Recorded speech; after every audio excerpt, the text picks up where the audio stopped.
देखो टोनी, तुमने अब तक तुम 7 बेटियों को जन्म दे चुकी हो। मुझे सिर्फ एक बेटे की इच्छा थी।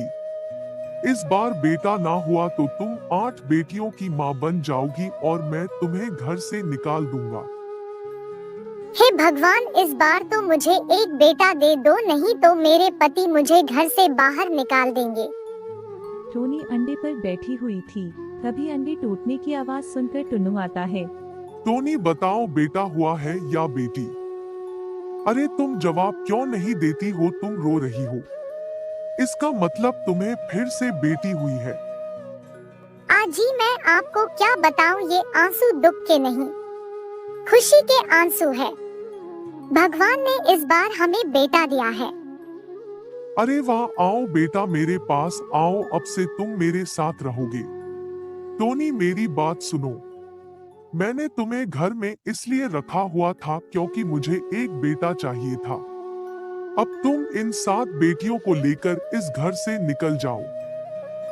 सुनिए जी, मैं इन 7 बेटियों को लेकर कहाँ जाऊंगी? इनका पालन पोषण कैसे करूंगी? इनको कहाँ रखूंगी? मुझे कुछ नहीं सुनना है, बस तुम अभी के अभी यहाँ से निकल जाओ। ठीक है, जहाँ भगवान ले जाएगा। मैं अपनी बेटियों को वहीं ले जाऊंगी, कोई ना कोई सहारा तो मिल ही जाएगा। आप हमारे बेटे का ख्याल रखना और इसे अच्छे से पढ़ाना।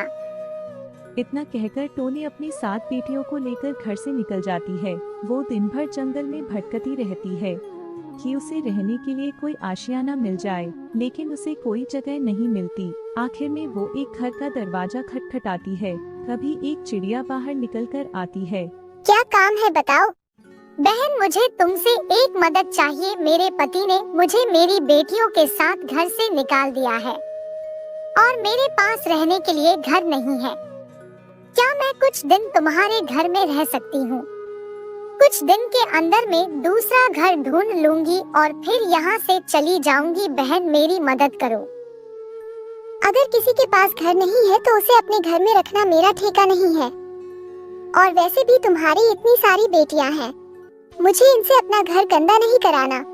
लेकिन तुम्हारे पास एक रास्ता है, बताओ ना बहन, मेरे पास क्या रास्ता है? मैं अपनी बेटियों को कहाँ लेकर जाऊं? तुम अपनी बेटियों को अमेज़न के जंगल में ले जाओ, वहाँ पर कोई पक्षी नहीं रहता और तुम्हें घर बनाने के लिए बहुत जगह मिलेंगी और तुम्हें वहाँ खाना भी मिलेगा। लेकिन वहाँ कोई पक्षी क्यों नहीं रहता और वहाँ कोई खतरा तो नहीं? अरे वहाँ कोई पक्षी इसलिए ही तो नहीं रहता क्योंकि वहाँ रहने में बहुत खतरा है। इतना कहकर चिड़िया वहाँ से चली जाती है।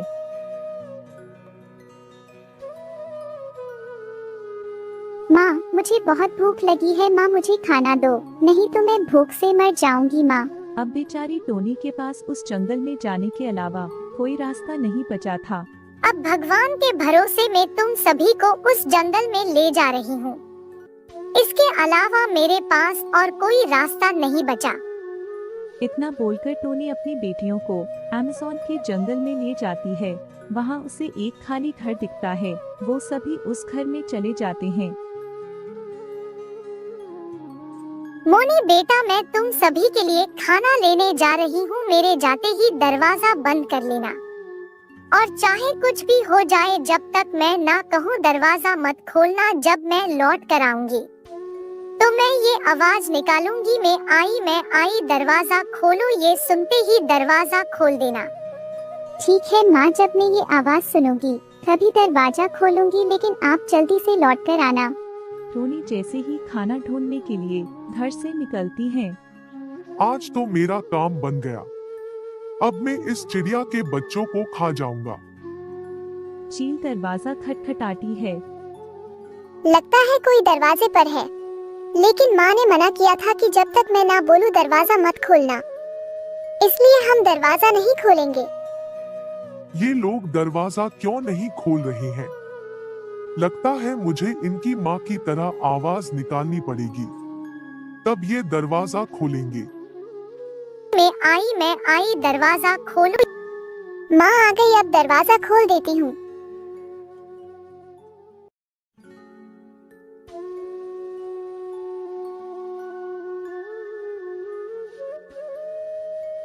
अरे तुमने मेरी माँ की आवाज निकालकर मेरे से दरवाजा खुलवा लिया।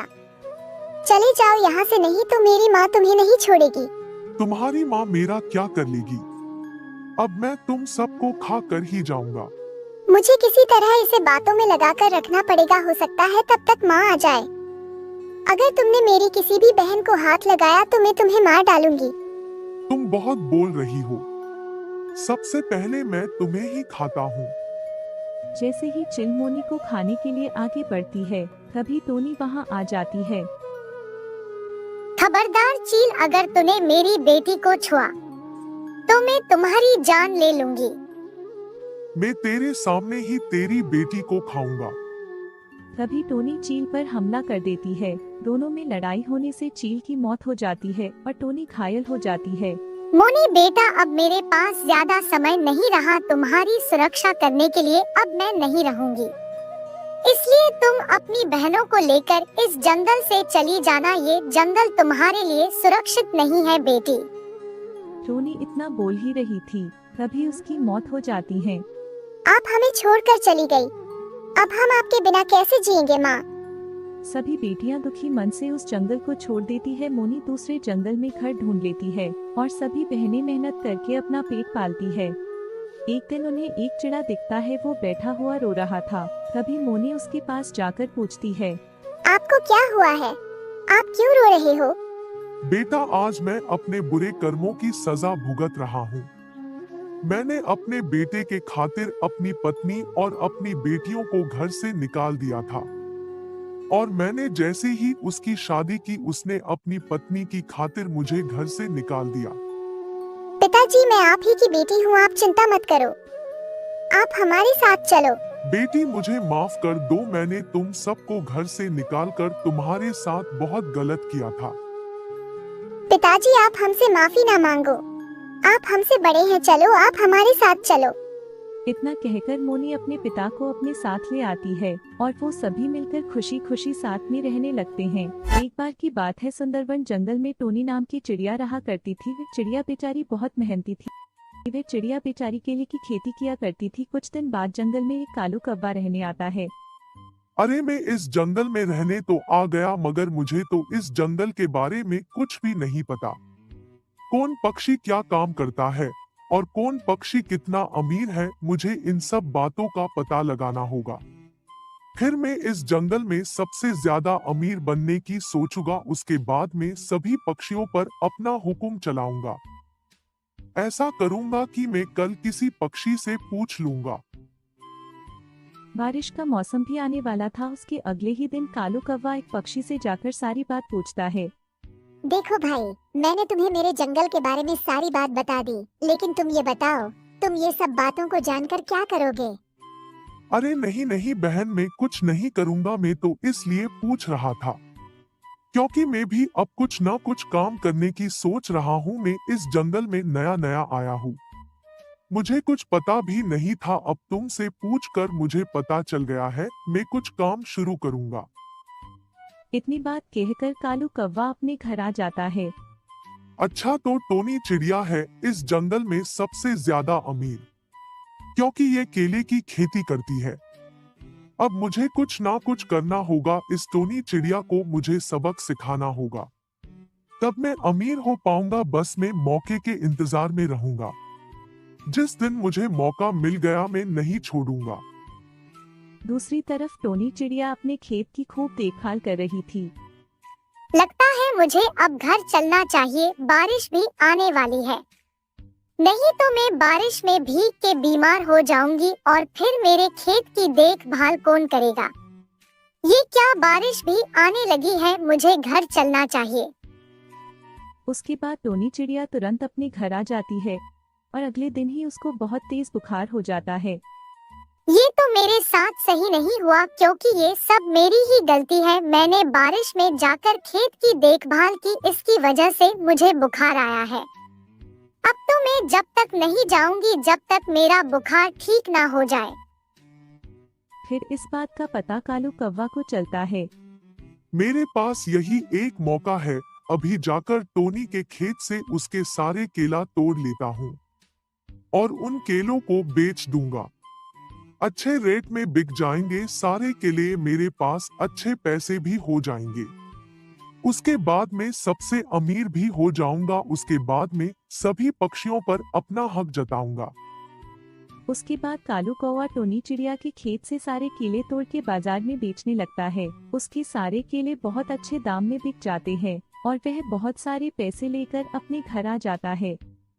अब देखता हूँ मैं सारे पक्षियों को, मेरे पास अब बहुत सारे पैसे हो गए हैं। अब मैं सभी पक्षियों पर अपना हुक्म चलाऊंगा। अब मैं जो कहूँगा अब सारे पक्षी वैसा ही करेंगे। उसके कुछ दिनों बाद टोनी चिड़िया की तबीयत ठीक हो जाती है। अब मेरी तबीयत पहले से ठीक हो चुकी है। अब मैं जाती हूँ, खेत देखकर आती हूँ। बहुत दिन हो गए हैं, मेरे खेत को तो किसी ने नहीं देखा होगा मेरे अलावा, और कौन देखेगा। मेरे खेत को जल्दी से पहले देखकर आती हूँ, कहीं कोई नुकसान न हो गया हो मेरे खेत में। उसके बाद टोनी चिड़िया खेत देखने घर से निकल जाती है, मगर जिस चिड़िया ने कालू से केले खरीदे थे वहाँ टोनी चिड़िया को देख लेती है और वो उसे बुलाने लगती है। उसकी आवाज सुनकर टोनी चिड़िया उसके पास आती है। अरे क्या हुआ मीनू बहन, इतनी जोर जोर से क्यों आवाज लगा रही हो मुझे? अरे नहीं टोनी बहन, हुआ तो कुछ नहीं है, बस आपसे एक बात पूछना है। क्या आपने अपने केले को बेचने के लिए किसी कौवे को भेजा था क्या? क्योंकि आपके सारे केले कुछ दिन पहले एक कालू कौवा बेच रहा था। वो जंगल में नया नया आया है, मुझे लगा क्या पता टोनी बहन ने उसे भेजा हो। अरे नहीं बहन, मैंने उसको नहीं भेजा था, तुमने मुझे बता दिया, यह अच्छा हुआ। अभी कुछ दिन पहले मेरी तबीयत खराब हो गई थी। इस बात का फायदा उठाकर उस कालू कौवा ने मेरे सारे केले तोड़ लिए होंगे और उनको बेच दिया होगा। मैं अभी जाकर उसको सबक सिखा कर आती हूँ। दूसरी तरफ कालू कौवा के दिमाग में कुछ और ही बात चल रही थी। अब तो मेरे पास बहुत सारे पैसे हैं, इसलिए मैं सोच रहा हूँ कि अब मैं इस छोटे जंगल में किसी को परेशान नहीं करता हूँ।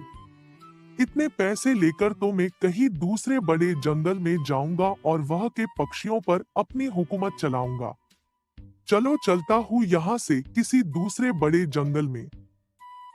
तभी कालू कौवा वहाँ से चला जाता है और थोड़ी ही देर बाद टोनी चिड़िया वहाँ पर आती है और कालू कौवा को आवाज लगाने लगती है, लेकिन सुनता कहाँ से, कालू कौवा तो वहाँ से चला गया था। उसके बाद टोनी चिड़िया दुखी होकर अपने घर चली आती है।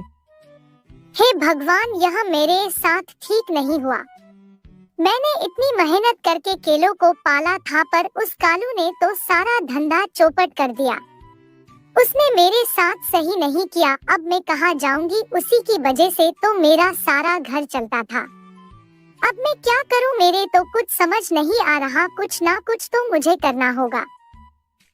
उसके कुछ दिनों बाद टोनी चिड़िया अपने खेत में जामुन के पौधे लगाती है। पौधे लगाने के बाद टोनी चिड़िया बहुत खुश थी और फिर कुछ सालों बाद उसके पौधे अच्छे बड़े हो जाते हैं और उसमें फल भी आने लगते हैं। टोनी चिड़िया अब बहुत ज्यादा खुश थी क्योंकि उसको अब किसी भी चीज की कमी नहीं होने वाली थी।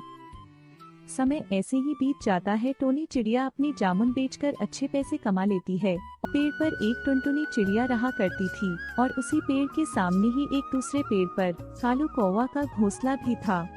कौवा बहुत ही कामचोर था और सुस्त भी था। वो पूरा दिन सोता रहता था और जब भूख लगती तो वो यहाँ वहाँ किसी से मांगकर खा लेता था। वहीं दूसरी तरफ वो चिड़िया बहुत ही मेहनती थी। चिड़िया के अंडों में से बच्चे निकलने ही वाले थे, इसीलिए वो चिड़िया अपने बच्चों के लिए दाना जमा करती रहती थी।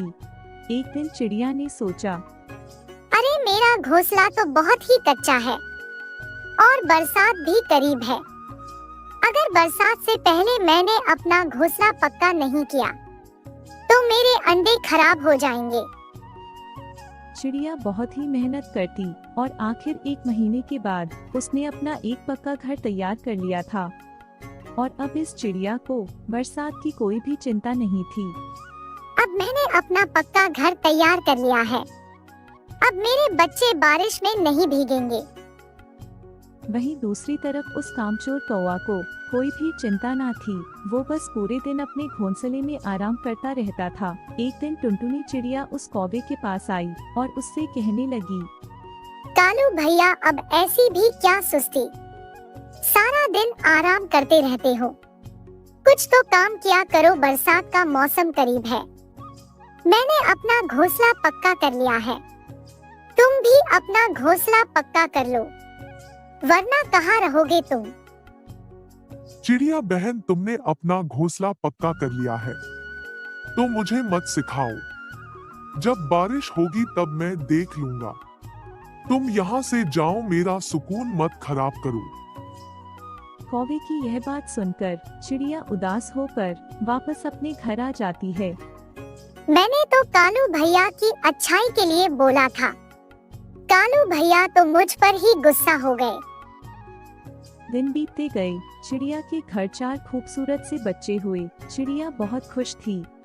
अब बारिश होने ही वाली है, मेरे बच्चे भी हो गए। अब मुझे किसी भी चीज की चिंता नहीं है। एक दिन बहुत तेज हवा चलने लगी और खूब तेज बारिश होनी शुरू हो गई। चिड़िया की मेहनत रंग लाई। चिड़िया के घर में जरा भर भी पानी न आया, जबकि दूसरी तरफ कौवा का घोंसला तो पानी से ही भर गया था। कौवा भी बारिश में भीग गया और कांपने लगा। मेरा घोंसला तो ये सब तुम्हारे लालच की वजह से हुआ है ना। तुमने टुनटुनी चिड़िया से झूठ बोलकर ये सोने